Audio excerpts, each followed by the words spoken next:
Welcome everybody, welcome to another episode of the new guy on the dirt.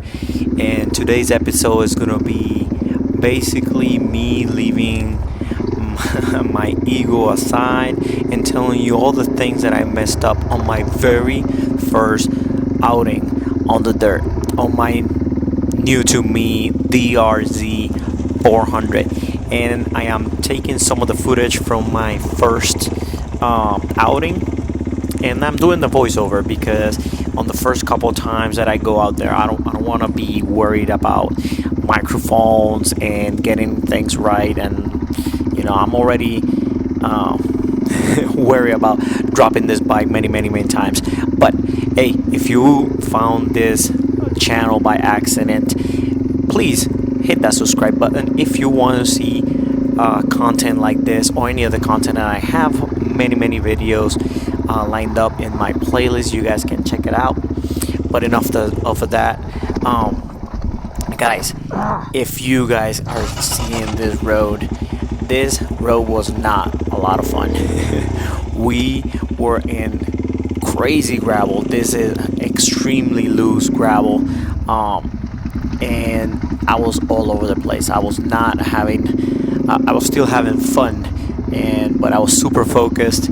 I was not going really fast, second gear most of the time, sometimes third gear, but this was extremely loose gravel, and sadly, we didn't get into the good riding until after an hour and a half, where it was nice and we didn't have this crazy roads like they are right now. But regardless of that, I had a blast. So let's get to the list of my 5 lessons learned on my first outing. So lesson number 1, it is not as easy as it looks like. I've been riding for about 15 years. I have owned many types of bikes, including Harleys and Japanese bikes. So I never thought it was super easy to ride on the dirt, but dual sport, I thought it was fun and it was gonna be easy. I wasn't thinking that I was gonna be a pro and go fast and get a dirt bike and just rip out there. But I thought, I've been riding for a while. That's not the case, guys. It needs a lot of I learned so much, and I've been researching, and my buddy's been coaching me. My posture was all kinds of wrong, and you'll see in some of this here is that my posture is extremely wrong. And when I'm standing, I'm standing way too tall. I'm not bending my elbows and all that. So it's not as easy as it looks. So do not get frustrated, and just keep practicing until you get better. That's what I'm doing, right? So number two is know your bike. And I say this because, geez, man, this was the second time I rode my bike, and I kind of did this with my track bike. I never rode my track bike until I took it to the track because it was not legal on the streets. So that's the only place I could ride it. So this bike I rode to home on a straight line on the city. Got home after 5 miles, and then I took it that weekend to the dirt, and we left home at 7 o'clock in the morning, all the way to about noon, and we're out there. And I say know your bike because I had a fun in the first hour and a half, but once I start dropping the bike, there were some issues that I was having, and you might have seen in the footage, or will be seeing me stalling the bike constantly.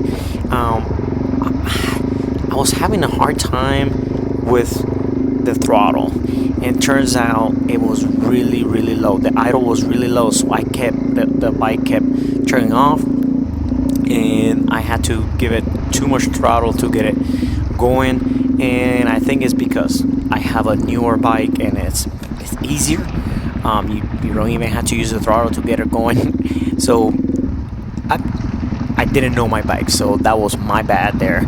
But here's some pictures of the handlebars. And so this was after the ride, and I say this is crazy. So I bought this bike, and I noticed that the handlebars were brand new, and the risers were brand new, and some of the items were brand new. So they must have dropped it, changed the handlebars. They never put Loctite on the handlebars, on the screws, the bolts. Sorry.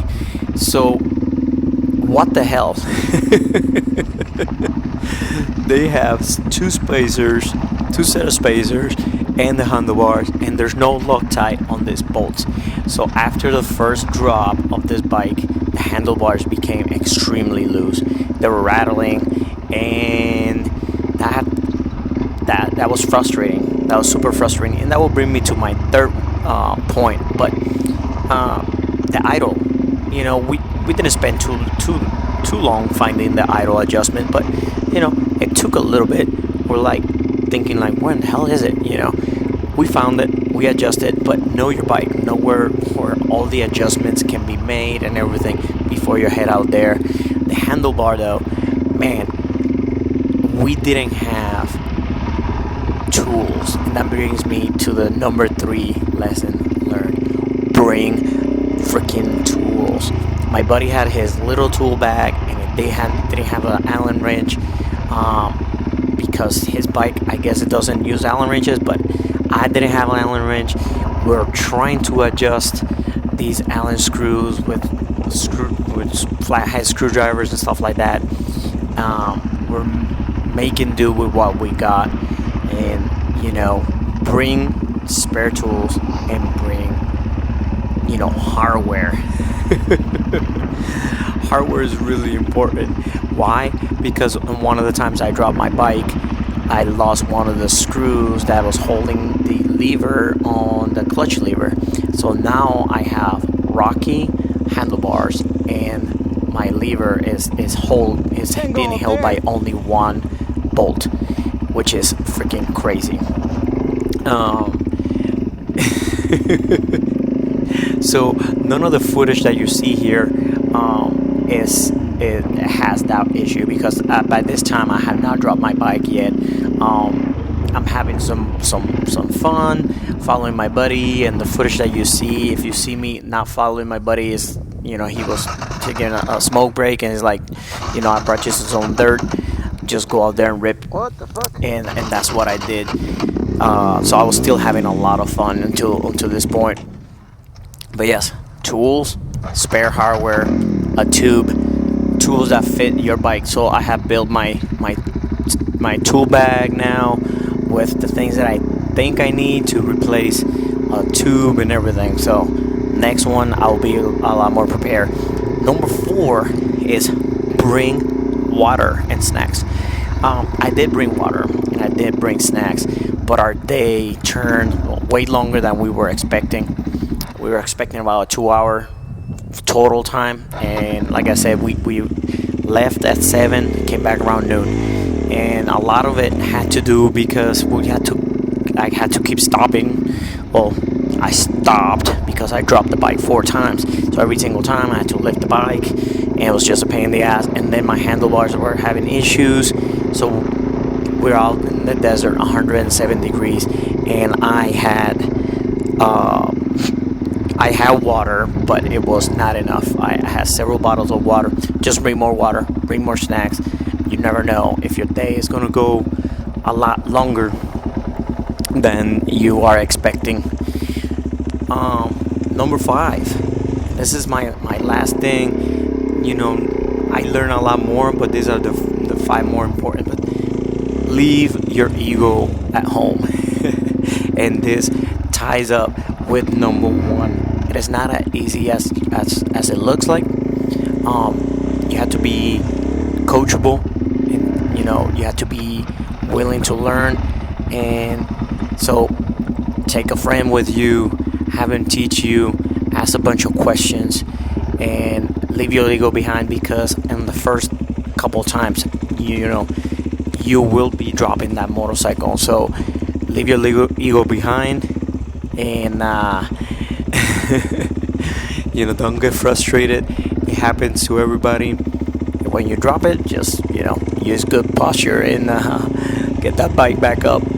But other than that, I had a ton of fun, and so, but not all was bad. I did some things right, and those were my 5 things that I learned. But I did do some things correctly. So what did I do right? So the first thing is I brought an experienced rider that knew these trails, that knew where we were, was having fun, and didn't have any issues, helping me with the bike. You have to bring somebody that's willing to help you and willing to teach you and coach you. So that was great. I'm glad I didn't come here by myself, because this place is about 4 miles away from me, from my house. Like, I could have totally gone by myself. I didn't, and I'm glad I didn't, because I needed that. So what else did I bring? I did right. I brought water, and I brought some snacks. It was not enough. I should have brought more, but I did bring some. I was still somewhat prepared. I'm not gonna do what you do, but. And the last thing that I think I basically nailed was the equipment, right? My PPE, my protective gear, and my buddy looked at me. He's like, "Holy crap, dude! How much money did you spend?" So I bought awesome gear that I think is awesome gear, and I'm gonna show you what gear I bought in another video. You guys can tell me, if you had similar gear, did I spend too much or whatnot. But I got full size riding dirt boots. I bought nice gloves. I have full body armor on, so, and a nice helmet.